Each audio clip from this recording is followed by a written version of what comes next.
We left everything before with Helix Sleep, of course, but before that, talking about AEW's new COO, Kasha Varnagin. I forget what his name was now, but He's from Kenosha, Wisconsin. we also have some other news, and it ties into some things we've recently talked about. This is from Variety by Joe Otterson.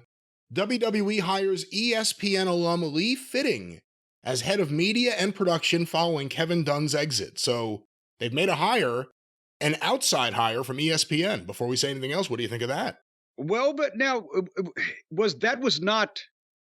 is he hired after Kevin Dunn's departure? Is he hired to take Kevin Dunn's position? That was not Kevin Dunn's position. Can we clarify? If I'm confused, some of the listeners may be as well. Well, I'll read the article, but of course, Kevin Dunn also had positions beyond his production capabilities. He could get in all kind of positions when Vince was around, down on his knees, groveling on his ass. That's right. And most, I don't know how many TV producers get those kind of perks like he got, but here's the article. WWE has hired Lee Fitting as the company's new head of media and production, Variety has learned. At least he's got a name you can pronounce and have heard other people with in the past. This hiring comes just after the departure of Kevin Dunn, the longtime WWE head of production. Dunn had been with WWE for over 4 decades before his exit was announced in late December. He was then thrown out a window. Fitting joins WWE after a 25-year run at ESPN. Wow. During his time with the sports broadcasting powerhouse, he oversaw production on telecasts like Monday Night Football, College Game Day, the College Football Playoff, and several others.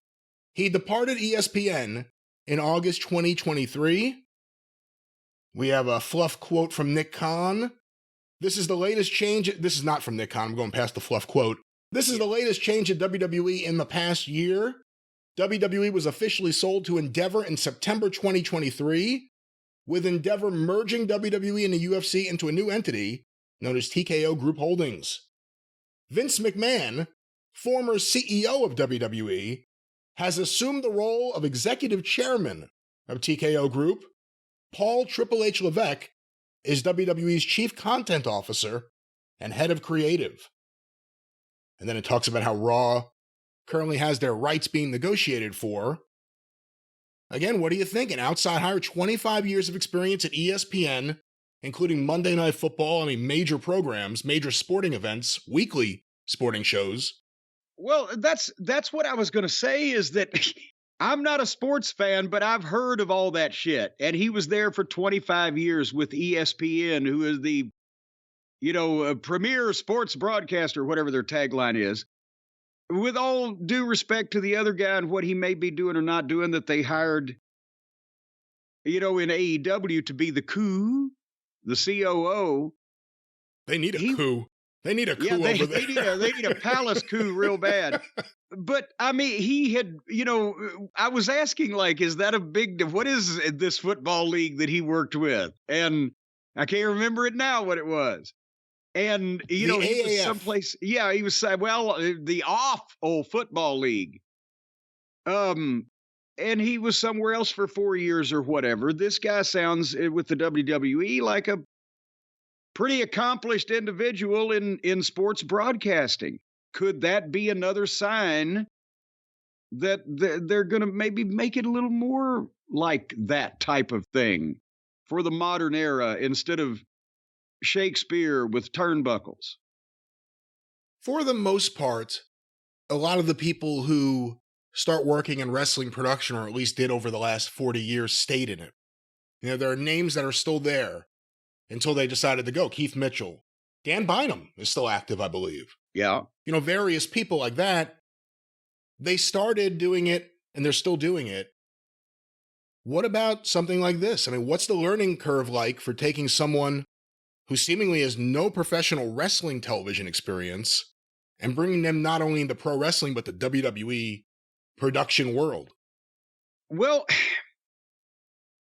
with the guys from the territory days who you mentioned that, the names, some are still with us and they got in it and stayed in it for a long time. You had to have a better working knowledge of what wrestling was and what the boys did and know the individuals and kind of follow along with the program, because so much of it was on the fly and so much of it wasn't scripted out or written down or even relayed sometimes to the production people.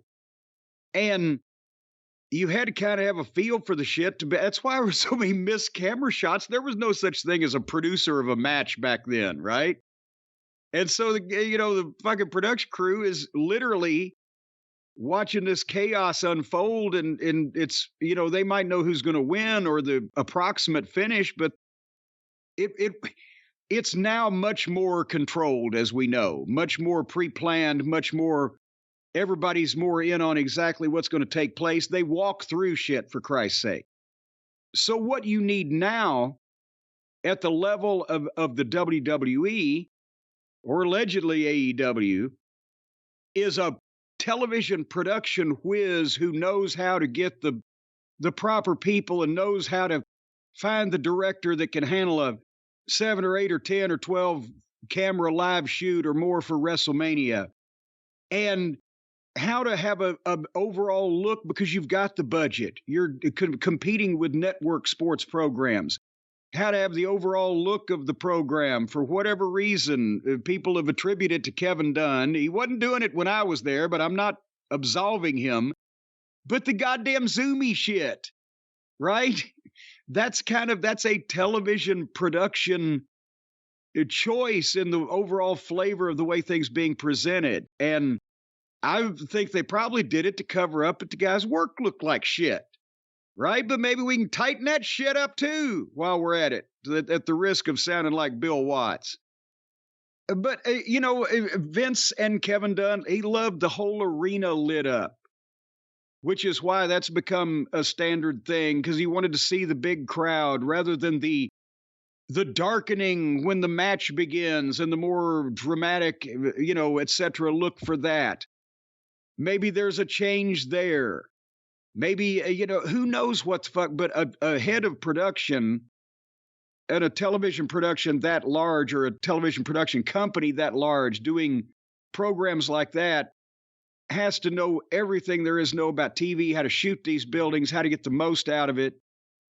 You've heard people say that even when AEW had a crowd of some size, they'd shoot it and kind of didn't look that way, but WWE can make everything look like they're in goddamn the Silver Dome. It's lenses, it's fucking equipment that's used, it's angles, it's getting the proper people to plan these things and execute it.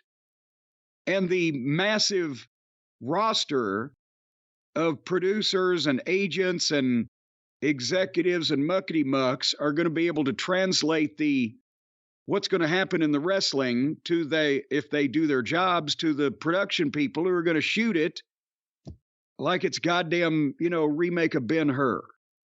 At that level, that's what goes on. So, yes, in the old days, you needed to know something about wrestling, but now they're going to tell you everything about wrestling. You need to be an artist at the network level when it comes to television production. Well, we shall see what happens. Do they continue what they've always been doing? Do new ideas and new looks get introduced into the program? It'll be very Give us announcers in the ring instead of these motherfuckers just emoting at each other.